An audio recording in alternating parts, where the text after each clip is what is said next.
Hey you guys, this is Brandy Chanel and welcome back to my channel. So listen, we're going to get into this tea about Jussie Smollett and Royce Reed from Basketball Wives and all the drama that they have going on. So without further ado, let's get into it.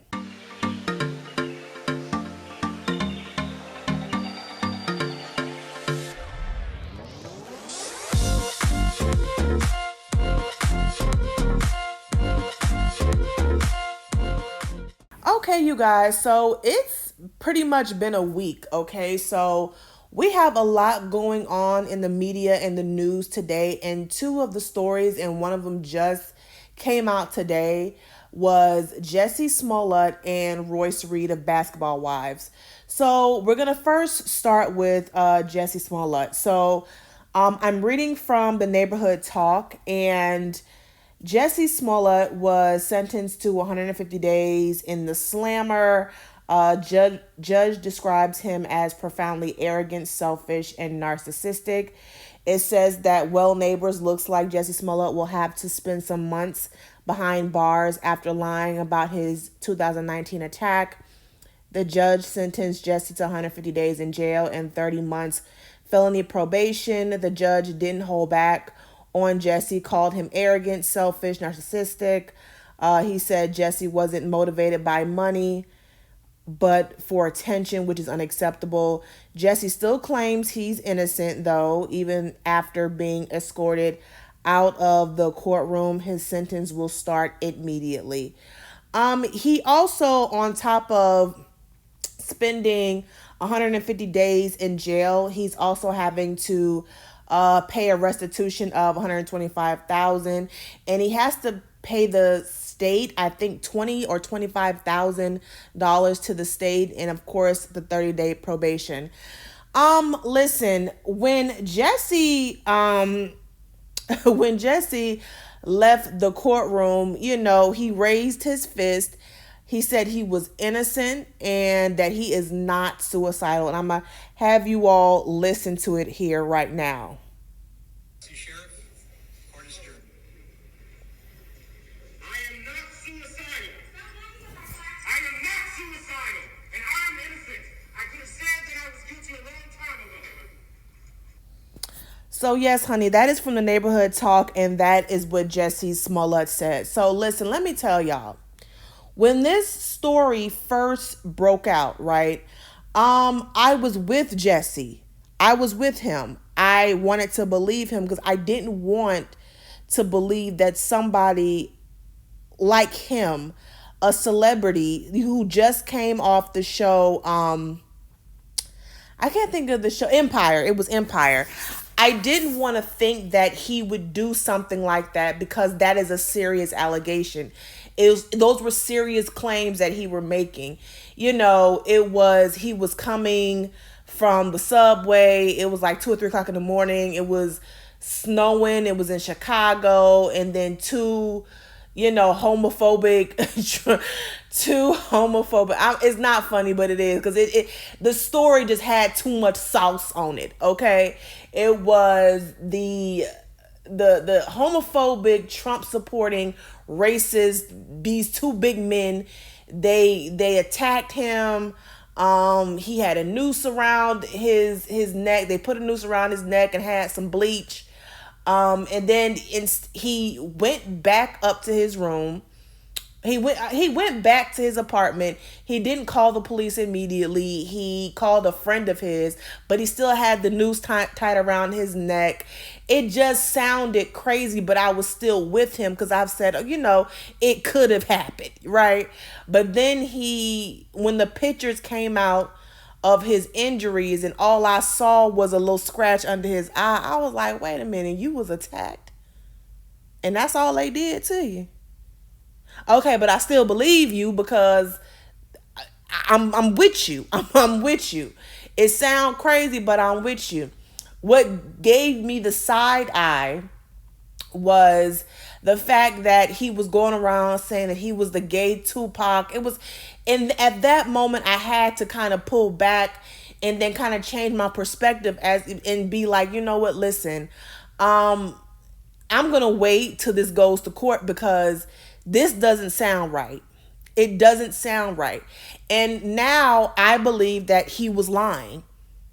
I do believe he was lying, even though I'm holding out hope that I don't know, that new evidence emerge, that new evidence, miraculously, pop out of nowhere and show us that Jussie was telling the truth this whole time. I'm still holding out hope, even though I know he was lying.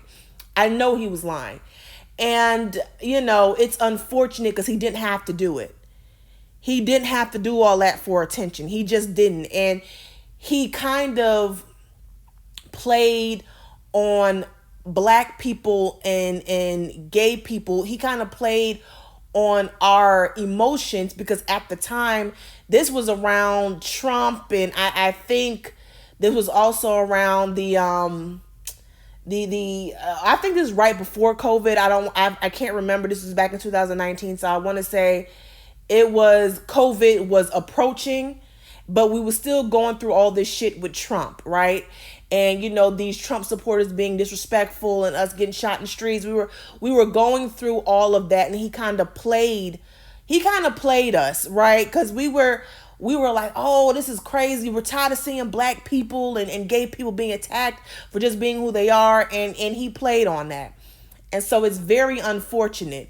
On the other hand, I think the 150 days in jail is a bit excessive.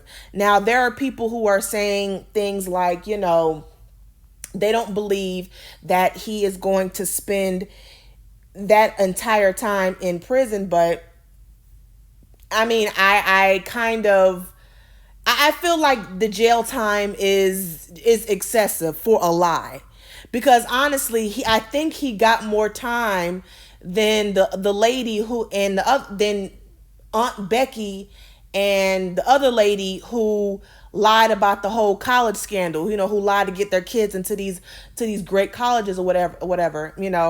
I think that lady had spent 11 days in jail. And I think that was really all for show, to be quite honest with you. I think the judge had no intention on sending that woman to jail, but whatever. So, and I think that's not fair. I feel like the judge did not care about, him using the black community or the gay community to come up with this plot. The judge didn't care about that. That's my opinion. This the judge's courtroom or whatever the case may be. He can say what the fuck he want to say, but I just really feel like the jail time is excessive. Restitution, okay, I get it, because the state did use their resources to go out and look for these people, and he was out here playing the whole time. I got it. Even probation, I can somewhat understand probation, but the jail time, I feel like they were trying to use him to make an example of him, and it's very unfortunate. I just don't know what is gonna come of Jussie Smollett. He may be able to capitalize off this situation, but I also believe, like, who is gonna hire him? I was watching the Ladies first panel last night, and Bondi said that she thinks Tyler Perry will do it, and I believe Tyler Perry might do it. But then there's a part of me that believe that Tyler Perry, may not even want to fuck with him like that. I mean, we'll see. We will definitely see. I'm praying for him. When he said that he is not suicidal, that part I took seriously, because, history has shown us that we will walk into the jail and won't come out. So that part I do take seriously, and I think people playing like, like he's acting, and he could be acting, but I still would take it seriously. I still would take it seriously. And I'm still holding out hope that something will emerge saying that he was telling the truth this whole time. I'm waiting on that. But we'll see, y'all. We'll see. We'll see. Now, okay, y'all. So let's move on to the next story, and that's former Basketball Wives star Royce Reed surrenders to police on child neglect charges involving son shared with Dwight Howard. So I'm getting this information from the Jasmine brand. So I'm just going to go ahead and read this article. It says former Basketball Wives star Royce Reed has kept a pretty low profile following her stint on the hit reality television show. Now it looks like the 41-year-old reality star dancer has found herself in a bit of trouble. According to Radar Online, Royce Reed turned herself into police on Thursday, March 10th in Orange County, Florida, and has been charged with neglect of a child, which is a third-degree felony. The case involves her 14-year-old son, Braylon, whom she shares with NBA star Dwight Howard, 36. According to the legal documents, police state Braylon is working on behavioral issues with professionals due to past incidents. Braylon was supposed to follow certain rules set by a judge. Specifically, he was not allowed to hang out with kids 2 years younger than him without an adult present. Braylon is accused of breaking the judge's rules, and it appears Royce is taking on the responsibility. Reportedly, Royce has cooperated with the police and investigators and allowed law enforcement to interview her son. When asked when was the last time he saw his father, Dwight Howard, Braylon replied, when he was in town for a basketball game, which was a while ago. He said the last time he was at Howard's home, sometime during the 2020 quarantine, is what he answered. On Friday, March 11th, Royce Reed took to Instagram to clarify some things in the unfortunate incident. She made sure to clarify that she was not arrested, but instead turned herself in. Her Instagram stories read, I shouldn't even have to deal with or address this. I did not get arrested. I turned myself in because I had to. Talked to my attorney. As for the picture, I was scared as shit and was crying like a baby the whole time. I'm not about that life, but I did it, and we're gonna get through this. Royce Reed and Dwight Howard have been going back and forth for years regarding their son, Braylon Howard. There's been custody fights, garnished wages, attorney issues, and more. So it's safe to say these two have had a pretty tumultuous co-parenting relationship. Dwight Howard has yet to speak out on the recent matter. You guys, this is a mess. This is a mess. And what kills me is that I feel like, yes, we should hold children accountable. I feel like they should learn responsibility. But that boy didn't just wake up one day and say, I'm going to, be sexually inappropriate with someone else. Because what I am also getting from the neighborhood talk. Hold on, y'all. Let me pull it up. What I'm also getting from the neighborhood talk is that Royce Reeds was arrested for a bit. Royce was arrested for child neglect, and it appears it was because her son was sexually inappropriate with her boyfriend's child. Now, it doesn't say sexually appropriate. I can't say the other word, the M word. I don't know if I can say that on YouTube, so I'm just not gonna say the word. The incident occurred at Braylon, Royce's son's home. It's unknown if Braylon, who is around 13 years old, but we all know he's 14, and the other child resided in the same home at the time of the incident. Braylon has a history of sexual behaviors. He is currently in treatment at True Core Behavioral Solutions, and he has been treated there for 8 months. Okay, so like I was saying, that's from the neighborhood talk. But like I was saying, this little boy didn't just wake up one moment and say, I am going to be sexually inappropriate with another little boy today.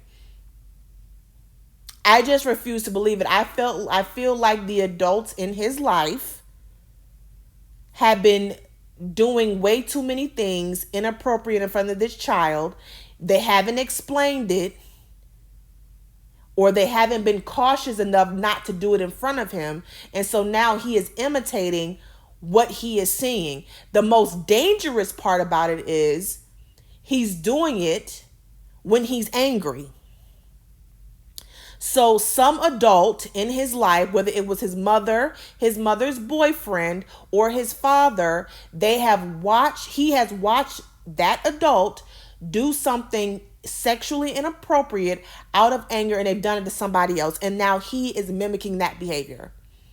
I'm not a psychologist or a psychiatrist or a child therapist. I'm none of that. These are just my opinions. These are just my opinions, because I refuse to believe that a child just woke up one day and just said, this is what I'm going to do.